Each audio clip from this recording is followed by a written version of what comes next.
How to play Telegram videos in iPhone. Hi everybody, welcome back to our channel. In this video I'll be showing you the procedure on how can you play Telegram video in iPhone. So basically at the moment I'm using Android, but I'm gonna show you the steps on how you could do it. So first of all, you want to open your Telegram on your iPhone.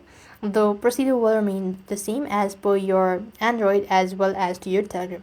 So to play Telegram video on your iPhone, you simply have to tap on the video within the Telegram chats. So when you locate the Telegram video, you just need to go ahead and tap on it.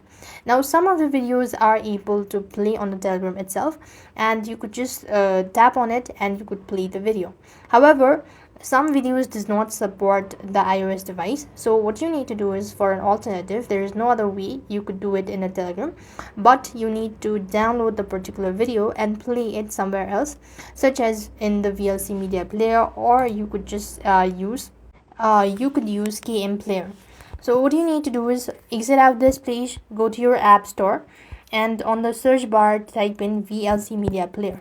So do the same thing, you just need to install this app, and after which you want to download the particular video or the link that is not being able to play. And when you download it, it's going to be loaded to your VLC media player, and you could just open it and play the video from the Telegram. So that's how it works. I hope the video was helpful. Make sure to like, share and subscribe. Thank you for watching. See you in the next video.